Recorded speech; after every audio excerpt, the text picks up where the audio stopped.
आज जानते हैं भारतीय संविधान का एक परिचय। संविधान सभा द्वारा संविधान का निर्माण आमतौर पर किसी प्रभुसत्ता संपन्न लोकतांत्रिक देश में उसके संविधान का निर्माण कार्य एक जनप्रतिनिधि संस्था द्वारा किया जाता है, जो संविधान के विभिन्न पक्षों, उद्देश्यों, प्रावधानों आदि पर विचार करती है तथा संविधान बन जाने के बाद उसे अंगीकार भी करती है। इस प्रकार की संस्था को संविधान सभा कहते हैं।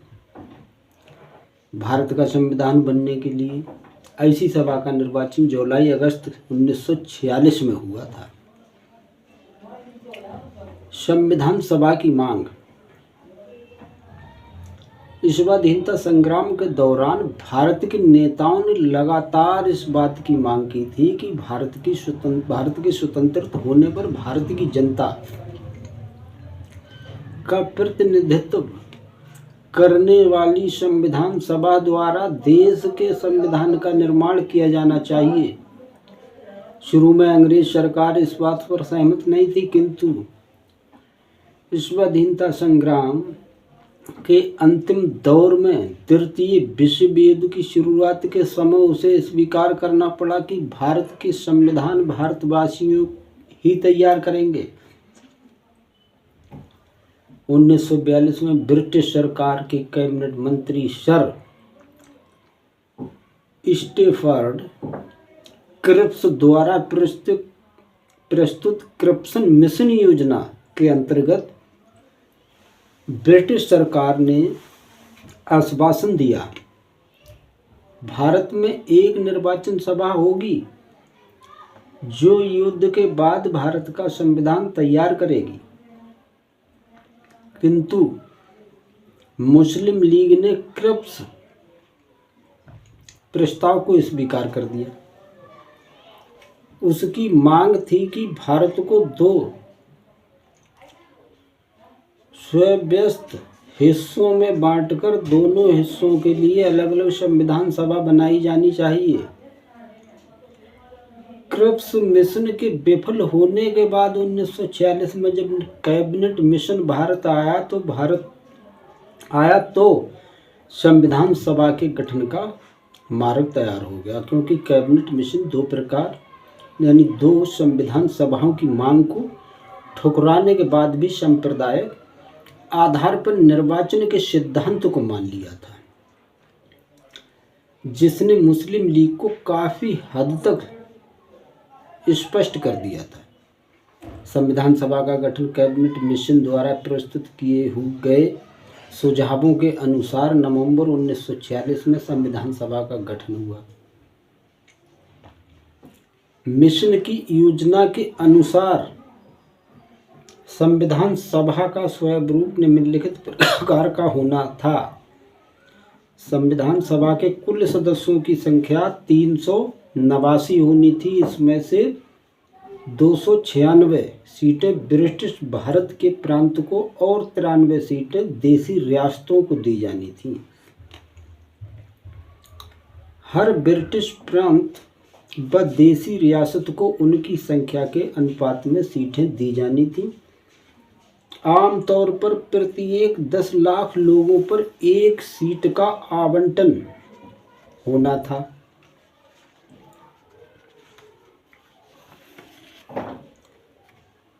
प्रत्येक ब्रिटिश प्रांत को दी गई सीटों का निर्धारण 3 प्रमुख समुदायों के मध्य उनकी संख्या के अनुपात में किया जाना था। ये 3 समुदाय थे मुस्लिम, सिख व सामान्य मुस्लिम, और सिखों को छोड़कर प्रत्येक समुदाय के प्रतिनिधियों का चुनाव प्रांतीय असेंबली में उस समुदाय के सदस्यों द्वारा एकल संक्रमणीय मत के माध्यम से अनुपातिक प्रतिनिधित्व की व्यवस्था के अनुसार किया जाना था। देसी रियासत के प्रतिनिधियों का चयन चुनाव द्वारा नहीं बल्कि रियासतों के प्रमुखों द्वारा किया जाना था। स्पष्ट है कि संविधान सभा आंशिक रूप से चुनी हुई और आंशिक रूप से नामांकित सभा थी। इसके अलावा ये भी महत्वपूर्ण है कि इसके निर्वाचित सदस्यों का चयन अप्रत्यक्ष रूप से प्रांतीय विधायिका के सदस्यों द्वारा किया जाना था, जिनका चुनाव एक सीमित मत अधिकार के आधार पर किया गया था। उपरोक्त योजना के अनुसार ब्रिटिश भारत के लिए आवंटित 296 सीटों के लिए चुनाव जुलाई-अगस्त 1946 में संपन्न हुआ। इस चुनाव में भारतीय राष्ट्रीय कांग्रेस को 208, मुस्लिम लीग को 73 तथा छोटे दलों व निर्दलीयों के लिए निर्दलीयों सदस्यों को 15 सीटें मिली थी। देशी रियासतों को आवंटित की गई 93 सीटें नहीं भर पाईं, क्योंकि उन्होंने खुद को संविधान सभा से अलग रखने का निर्णय लिया था। अपेक्ष किया जा सकता है कि संविधान सभा का चुनाव भारत के वयस्क मतदाताओं द्वारा प्रत्यक्ष रूप से नहीं हुआ था।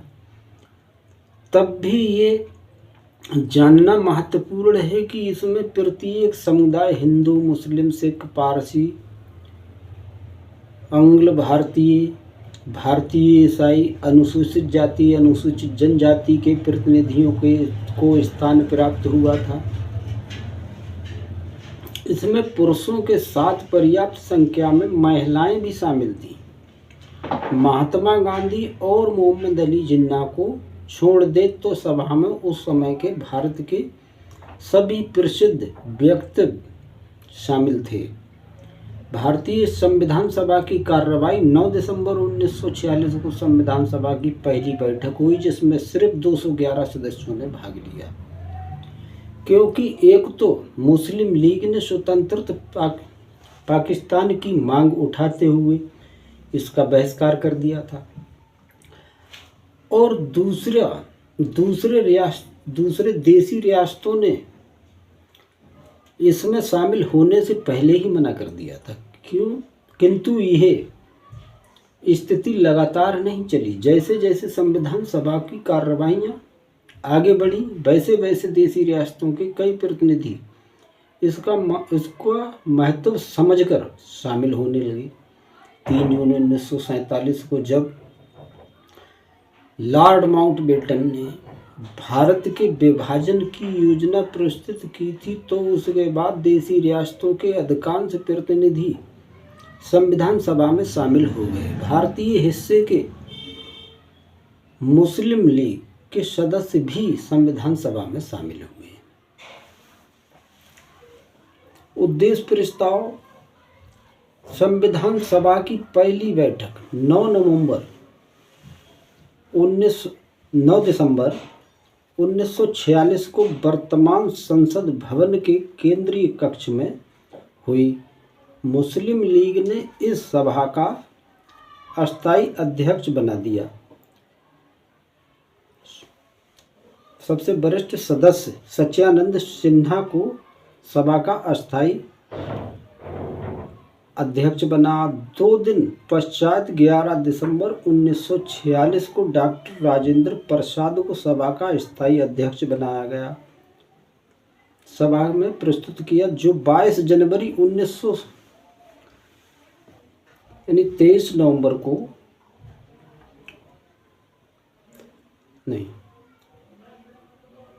11 दिसंबर 1946 को डॉक्टर राजेंद्र प्रसाद को सभा का स्थायी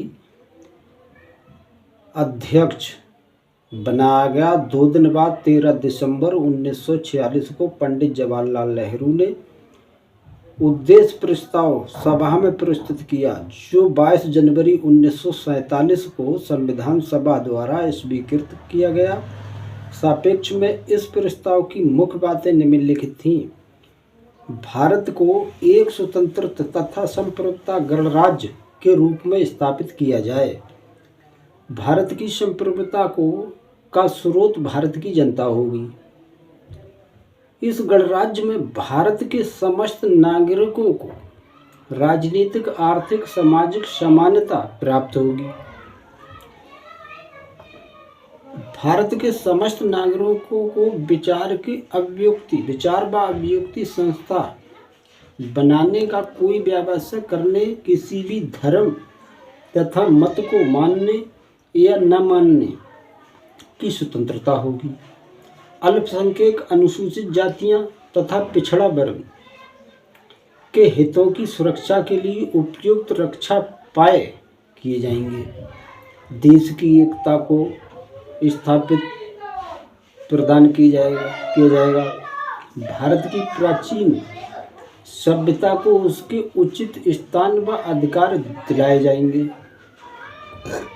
विश्व शांति व मानव कल्याण में उनका योगदान सुनिश्चित किया जाएगा। इस प्रकार उद्देश्य प्रस्ताव उन भावनाओं व इच्छाओं का सूचक था जिनकी उपलब्धि के लिए भारतवासी पिछले कई वर्षों से संघर्ष कर रहे थे। यही उद्देश्य प्रस्ताव संविधान की प्रस्तावना का आधार बनेगा और इसी ने संपूर्ण संविधान के दर्शन को मूर्त रूप प्रदान किया। विभिन्न समितियों की नियुक्ति। उद्देश्य प्रस्ताव पारित हो जाने के बाद संविधान सभा का कार्य विधिवत प्रारंभ हुआ। संविधान निर्माण से जुड़े अनेक पहलुओं पर विचार करने के लिए 15 समितियां गठित की गईं। इनमें कुछ प्रमुख समितियां निम्नलिखित थीं, जैसे संविधान समिति। इस समिति के अध्यक्ष पंडित जवाहरलाल नेहरू थे। संघ शक्ति समिति, इस समिति के भी अध्यक्ष पंडित नेहरू जी थे। मूल अधिकार एवं अल्पसंख्यक समिति, इस समिति के अध्यक्ष सरदार वल्लभ भाई पटेल थे। कार्य संचालन समिति, 3 सदस्यीय समिति के सदस्य थे डॉक्टर कन्हैया लाल मणिका लाल मुंशी। अध्यक्ष नंबर 2 श्री गोपाल स्वामी अयंगर और तीसरे श्री विश्वनाथ दास। प्रांतीय संविधान समिति, इस समिति के अध्यक्ष सरदार वल्लभ भाई पटेल थे। प्रारूप समिति, यह संविधान सभा की सबसे महत्वपूर्ण समिति थी। भारतीय संविधान का प्रारूप तैयार करने वाले, उस पर विचार करने के लिए इस 7 सदस्यीय समिति का गठन स्वाधीनता प्राप्त करने के तुरंत 29 अगस्त 1947 को किया गया। डॉक्टर भीमराव अंबेडकर को इस समिति का अध्यक्ष बनाया गया। CBN राव जो कि संविधान सभा के मुख्य सलाहकार थे, ने संविधान का मसौदा तैयार किया था। भारतीय स्वतंत्रता अधिनियम द्वारा आए परिवर्तन। ब्रिटिश संसद में भारतीय स्वतंत्रता अधिनियम 1947 के पारित होते ही संविधान सभा के महत्व तथा दायित्वों में व्यापक अंतर आया। ऐसे परिवर्तन मुख्यतः निम्नलिखित थे। अब संविधान सभा की पूरी तरह संप्रभुता से युक्त हो गई, क्योंकि ब्रिटिश शासन किसी भी रूप में इसकी शक्तियों को सीमित नहीं कर सकता था। अब यह ब्रिटिश संसद द्वारा भारत के संबंध में बनाए गए किसी भी कानून को खारिज कर सकती थी। अब संविधान सभा के सदस्यों की संख्या 389 की बजाय 299 ही रह गई, क्योंकि पाकिस्तान के हिस्से से संबंधित प्रतिनिधि इससे अलग हो गए थे। अब संविधान सभा द्वारा स्वतंत्र भारत की पहली सांसद अर्थात विधेयिका भी बन गई थी। अब इसे न सिर्फ स्वतंत्र भारत के लिए संविधान निर्मित करना था, बल्कि विधेयिका के तौर पर नए कानून का निर्माण तथा उन्हें लागू करने की जिम्मेदारी भी निभानी थी। संविधान सभा में ये दोनों कार्य अलग अलग कार्य दिवसों पर करती थी। संविधान सभा के तौर पर इसकी अध्यक्षता डॉक्टर राजेंद्र प्रसाद करते थे, जबकि विधायिका के तौर पर जीबी मावलंकर 17 नवंबर 1947 को विधायिका के तौर पर पहली बैठक से लेकर 24 जनवरी 1950 अर्थात संविधान सभा के प्रारूप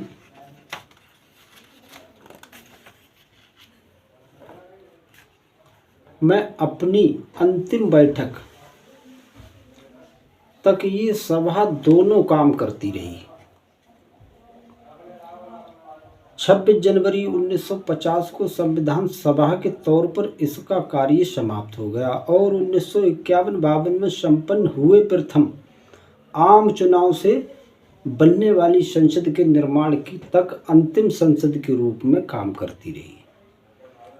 संविधान प्रारूप पर वाद विवाद और अंतिम स्वीकृति 21 फरवरी 1948 को प्रारूप समिति ने अपनी रिपोर्ट प्रकाशित की, जिसमें 315 अनुच्छेद तथा 8 अनुसूचियां थीं।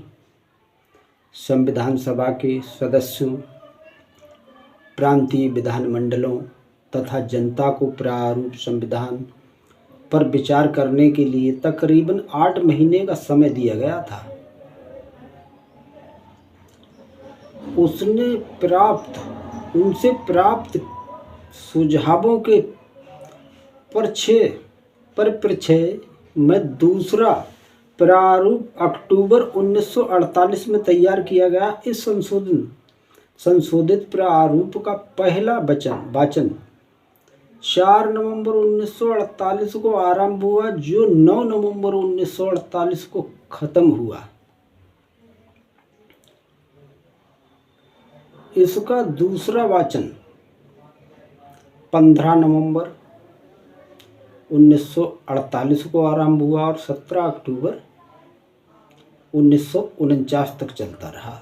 इस वाचन के दौरान प्रारूप संविधान के प्रत्येक अनुच्छेद पर क्रमशः विचार विमर्श किया गया।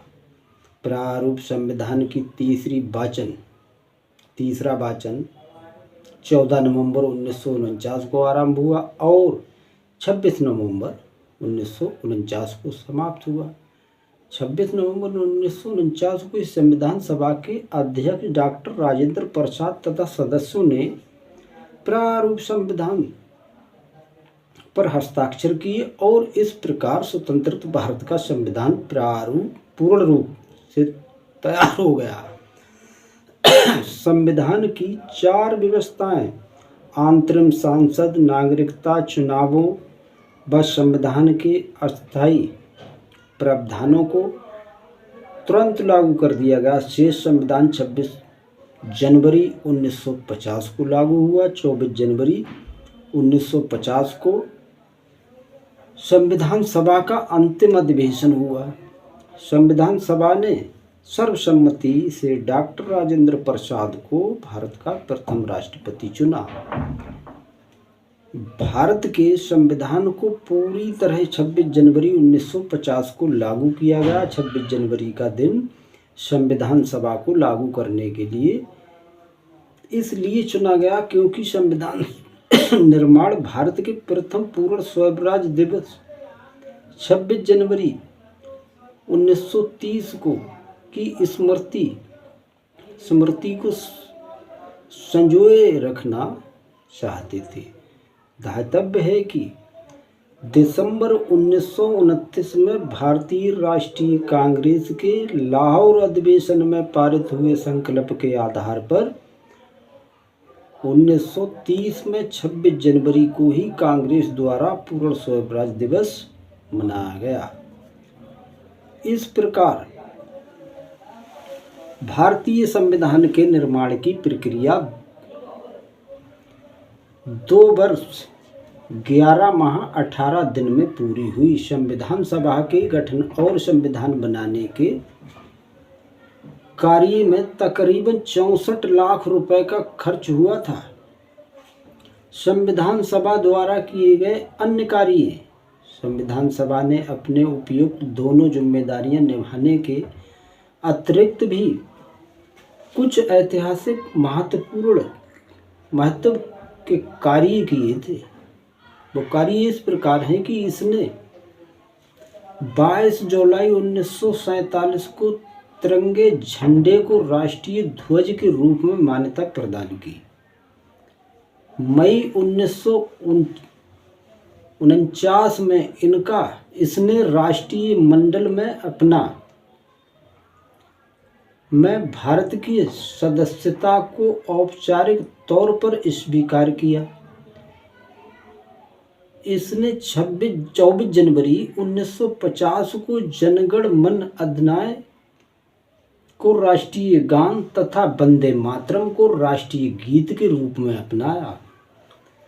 24 जनवरी 1950 को अपनी अंतिम बैठक में इसने डॉक्टर राजेंद्र प्रसाद को भारत के अंतरिम राष्ट्रपति के रूप में चुना।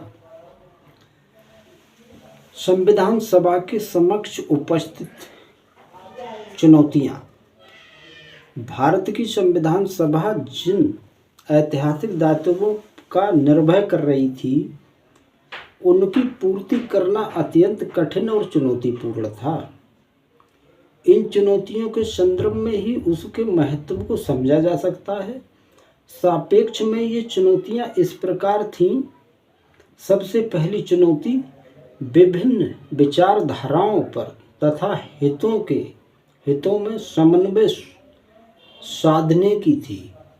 क्योंकि संविधान सभा में विभिन्न विचारधाराओं जैसे गांधीवाद, समाजवाद, मार्क्सवाद, राष्ट्रीयवाद तथा उदारवाद के समर्थक शामिल थे और सभी अपने अपने दृष्टिकोण को संविधान में प्रमुख भूमिका में रखना चाहते थे। इसलिए उनमें टकराव होना स्वाभाविक था। गांधीवादी विचारधारा के समर्थक जहां परंपरागत मान्यताओं व विकेंद्रीकरण पर बल दे रहे थे, वहीं पर पंडित जवाहरलाल नेहरू और उनके समर्थक समाजवाद पर बल दे रहे थे। दूसरी चुनौती विकास के उचित मार्ग को चुनने की थी। एक और मार्क्सवादी और समाजवादी विचारक सोवियत संघ की विकास प्रणाली की वकालत कर रहे थे। दूसरी ओर गांधीवादी विचारक ग्राम स्वराज पर बल देते हुए भारी औद्योगिकीकरण के विरोध में खड़े थे। जबकि एक तीसरा वर्ग ऐसा भी था जो अमेरिका और इंग्लैंड के पूंजीवाद तथा मुक्त बाजार पर आधारित आर्थिक प्रणाली का अनुकरण करने का इच्छुक था। तीसरी चुनौती थी कि अल्पसंख्यकों को राष्ट्र की मुख्यधारा से जोड़ने की। पाकिस्तान के निर्माण के बाद भारत में सांप्रदायिक तौर पर गहरे मतभेद महसूस किए जा रहे थे। अल्पसंख्यकों के मन में ये भी वह था कि भारत का बहुसंख्यक समाज उनके साथ कैसा व्यवहार करेगा। इसलिए संविधान सभा के सामने एक ऐसा संविधान बनाने की चुनौती थी जो अल्पसंख्यकों को राष्ट्र की मुख्यधारा से सहजता पूर्वक जोड़ सके। चौथी बड़ी चुनौती सांप्रदायिकता से जूझने की थी। अंग्रेजों ने अपने हितों को साधने के लिए सांप्रदायिकता के जो बीज बोए थे, वे अब पृथक पाकिस्तान के रूप में खतरनाक परमाण उत्पन्न करने लगे थे। आज़ादी की प्राप्ति के समय देश के विभिन्न भागों में भयानक सांप्रदायिक हिंसा भी हुई थी। संविधान सभा के संविधान सभा एक ऐसा संविधान बनाना चाहती है जो धार्मिक सद्भाव की स्थापना करने में सक्षम हो। पांचवी प्रमुख चुनौती राष्ट्रीय एकता को अखंडता की सुरक्षा करने की। संविधान सभा के गठन के समय देश में 600 के लगभग ऐसी रियासतें थीं जिनमें स्वतंत्र राजनीतिक व्यवस्था चल रही थी। ये खतरा लगातार बना हुआ था कि कहीं अंग्रेज जाते जाते भारत के टुकड़े न कर दें। कैबिनेट मिशन द्वारा प्रस्ताव योजना ने इस स्थिति को और बिगाड़ दिया था, क्योंकि इसमें रियासतों को भारत और पाकिस्तान से स्वतंत्र रहने का विकल्प भी दिया गया था। इसलिए संविधान सभा के सामने चुनौती थी कि वो ऐसा संविधान बनाए जो इन रियासतों को भी भारत संघ का हिस्सा बनाने के लिए प्रोत्साहित कर सकें। छठी चुनौती ये तय करने की थी कि लोकतंत्र का कौन सा मंडल स्वीकार किया जाए जो संसदीय या अध्यक्षात्मक। कुछ नेताओं की इच्छा अध्यक्षीय प्रणाली को लागू करने की थी, क्योंकि उन्हें देश की एकता और तीव्र विकास के लिए ही ज़्यादा उचित जान पड़ती थी। दूसरी ओर अधिकांश लोग संसदीय प्रणाली के पक्ष में इस वजह से थे कि ब्रिटिश शासन के अनुभवों के कारण भारतीय जनता को इसका पर्याप्त परिचय मिल चुका था। गांधीवादी विचारधारा के कुछ समर्थक थे जो इन दोनों की ही व्यवस्थाओं को खारिज करते हुए एक ऐसी व्यवस्था चाहते थे कि जिसमें पंचायती स्तर की संस्थाएं ही अपने ऊपर की विधायकों का चयन करें और इसी प्रकार ये व्यवस्था केंद्र तक पहुँचे। सातवीं चुनौती ये तय करने की थी कि संविधान अपनी मूल प्रकृति में केंद्रीकरण की स्थापना का प्रयास करे या विकेंद्रीकरण की। गांधीवादी दर्शन के समर्थक ज़्यादा से ज़्यादा विकेंद्रीकरण के पक्ष में थे और गांवों को राजनीति सत्ता का केंद्र बनाने के पक्ष में थे। दूसरी ओर पंडित जवाहरलाल नेहरू और डॉक्टर भीमराव अंबेडकर गांवों को राजनीतिक सत्ता का केंद्र बनाने के पक्ष में नहीं थे। उन्हें लगता था कि शक्तिशाली केंद्रीय शासन ही राष्ट्रीय एकीकरण तक सामाजिक परिवर्तन की बड़ी चुनौतियों को सफलतापूर्वक समाधान कर सकता है। इसके अलावा कुछ और मुद्दे भी संविधान सभा के समक्ष चुनौतियों के रूप में थे, जैसे राष्ट्रपति का चुनाव जनता द्वारा प्रत्यक्ष निर्वाचन की विधि से हो या अप्रत्यक्ष विधि से। नीति निर्देश सिद्धांतों को न्यायालय द्वारा परिवर्तनीय बनाया जाए या नहीं। संपत्ति के अधिकारों को मूल अधिकारों का हिस्सा बनाया जाए या नहीं इत्यादि चुनौतियां थीं।